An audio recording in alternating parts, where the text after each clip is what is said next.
بسم الله الرحمن الرحیم. ګرانو زده کوونکو، اوس راځو نوي درس ته. نوی درس زموږ د اتم صنف د دویم فصل تمریناتو د حل په باره کې ده چې تمرینات باید نن حل کړو. البته دغه څو زیات سوالونه دي چې غواړو دا ټول سوالونه حل کړو. په اتم صنف کې په 55مه صفحه کې دلته تمرینات راغلي چې د دویم فصل موضوعاتو عمومي تمرین ورکړی دی او دا په دې باندې کار کوو. ښه، تمرین کې راغلي چې که چیرې څلور ځوابه سوالونه دي، د نسبت حاصل داسې یو عدد دی A منفي ده، B مثبت ده، واحد نه لري، هیڅ یو هم نه دی، واحد نه لري. دا جواب صحیح ده، د C جواب صحیح ده. د فیصد څخه عبارت دی له، یعنی دا جواب ده، علامه دا ده، دا علامه ده او دا ده او موږ پوهېږو چې دغه علامه د فیصد ده. البته څویم جواب صحیح ده، د ډي جواب صحیح ده. ښه، دلته بل تمرین ورکړی ده چې دا لاندې ځایونه سره ډک کړئ. په تناسب کې د لومړي نسبت صورت او د دویم نسبت مخرج خانه خالی په نامه یادیږي، یعنی طرفین یادیږي. د لومړي نسبت مخرج د دویم نسبت صورت په نام دی، خانه خالی راز په نام دی، وسطین په نام یادیږي. ښه، راځو اوس نورو سوالو ته چې دلته سوال راغلی د دوو ښوونځیو د زده کوونکو شمېر په ترتیب سره 220 او 810 تنه دي. اول سوال ده په دې شکل نوشته ده چې د دوو ښوونځیو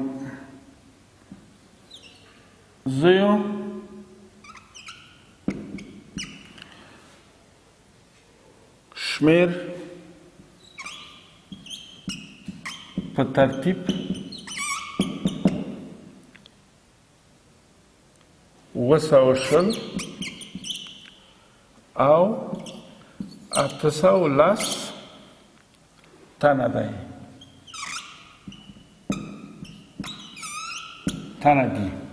د دوو ښوونځیو شمیر په ترتیب 220 او 810 تنه دي.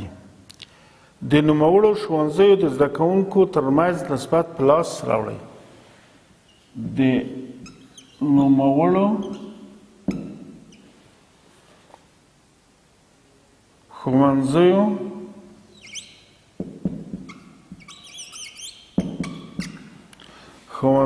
د زده کوونکو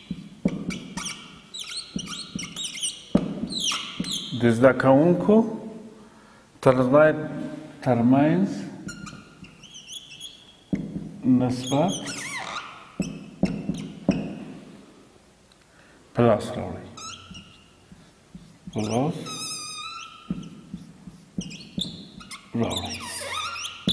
ښه، دا موږ مخکې درسو کې ولوستل چې موږ کولی شو چې دلته نوشته کړو د دوو ترتیب په دې معنا چې دغه تقسیم دي نسبت د دوه قیمتو هر یو چې اول راکړل شوی وي هغه صورت کې نوشته کړو، دویم مخرج کې. یا فرق نه کوي چې دا هم مخرج کې او هغه معکوس هم صحیح ده. ښه، اوس که یو مکتب ته ای وایي، بل یو مکتب کې څو شاګردان دي؟ 220. بل ښوونځي کې څو دي؟ 810. دلته موږ نوشته کوو چې دغه اختصار کې موږ ویل چې 1 0 له 0 سره خلاصیږي. ګورو چې دا قابلیت تقسیم په دوو لري، دا یې نه لري. اوس قابلیت تقسیم په دریو ګورو، 2 و 9 په درې پوره قابل تقسیم دي، 1 8 9 دا هم په درې پوره قابل تقسیم دي. په عین عدد کولی چې دا تقسیم کو. ښه، 2 تقسیم د 3 شپږ، چای له 3 سره چې ضرب شي ودرکړي 2 2 3 شپږ. دلته پاتې څه یو څلور درې 12 بیا دلته 2 درې شپږ 7 درې 21 بیا هم 4 2 شپږ 7 په 3 8 درې 40 9 درې 20 ښه اوس ګورو چې دا په 3 ده دا په 3 پورې قابل تقسیم ده دا په 2 ده په عین عدد نه اختصاریږي پس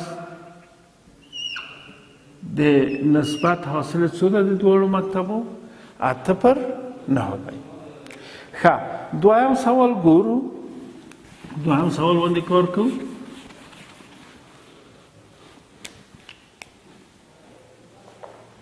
دویم سوال په یوه بڼ کې پنځه څلوېښت ونې د مڼو 15 ونې د مڼو 10 ونې د ناکو 10 ونې د ناکو 10 ونې د ناکو او 15 ونې د انارو دي او 15 ونې د انارو دي ښه د درې واړو ونو ترمنځ نسبت پیدا کړئ د درې واړو ونو ترمنځ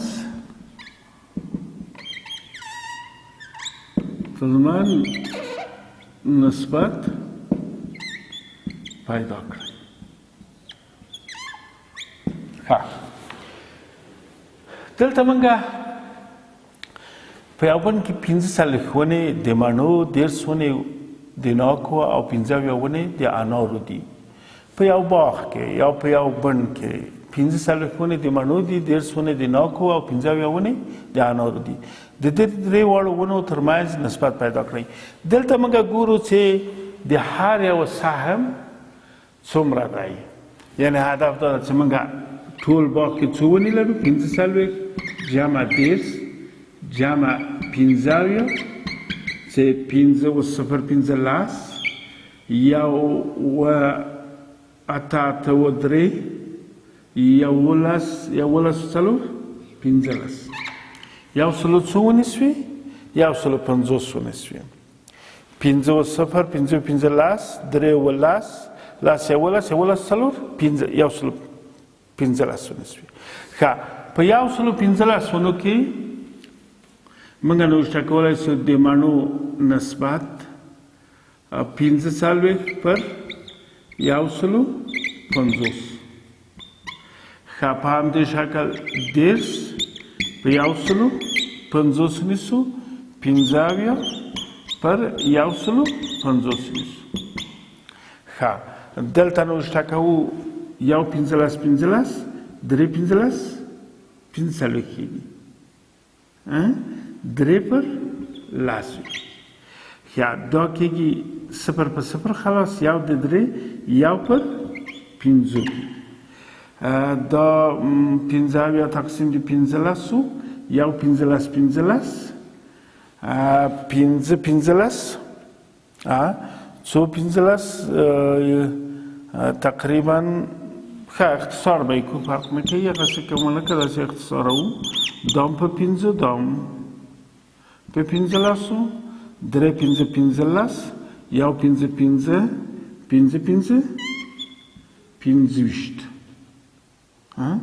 25 کېږي که نه دلته یو درې 15 یو 25 بیا یو درې 15 کېږي دا کېږي 15 پر لاس کېږي ځکه هلته لاس و موږ 15 تقسیم د 15 کړل 15 تقسیم د 15 کې 15 پر لاس کېږي دا هم کېږي دلته دغه موږ که داسې نوشته کړو 0 خلاص نه کړو یو 15 دا نوشته کولی سو 2.15 دا کېږي 2 پر لاسو کېږي. که داسې نوشته کړو ښه به وي، هغسې هم فرق ونه لري ځکه 10 تقسیم د 15 یو 15 2 2 پر لاسو کېږي. ښه، یعنې په دې معنا که چې په لاسو سهمو کې 3 حصې د مڼو ونې دي، په لاسو سهمو کې 2 حصې د ناکو او په لاسو حصو کې 15 حصې د انارو ونې دي. ویني چې موږ او تاسو وینو چې یا داسې هم نوشته کولی سو چې د دو ترمنځ یعنې 3 2 او 15 په نسبت موږ نوشته کولی سو، ځکه چې موږ کولی سو دلته لاس ونیسو که تعداد د ونو زیات کو، یعنې دا په دې مفهوم ده چې په هر لاسو کې 3 ونې د مڼو دي، په لاسو ونو کې 2 ونې دي ناکو دي، په لاسو ونو کې 15 ونې د انارو دي. یعنې یو 3 په نسبت د 2 په نسبت د 15 کېږي، په دې خاطر چې یو سهم 3 ده د بل 2 ده په لاسو کې. البته کېدای شي چې موږ په دې شکل هم موږ نوشته کولی سو. ښه، دا سوال حل سو. بل سوال ته ورسو. دلته نوشته دریم سوال په کتاب کې. دریم سوال نوشته ده د 3 مترو ټوکرو د رانیولو لپاره د 3 مترو د ټوکرو د رانیولو لپاره 33.15 افغانیو ته اړتیا ده.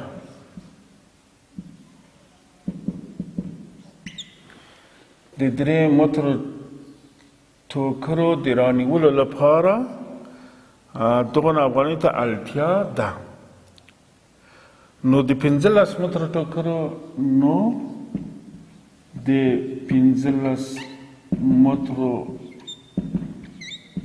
ټوکرو رانیولو ته به څو افغانۍ پکار وي؟ رانیولو ته به څو افغانۍ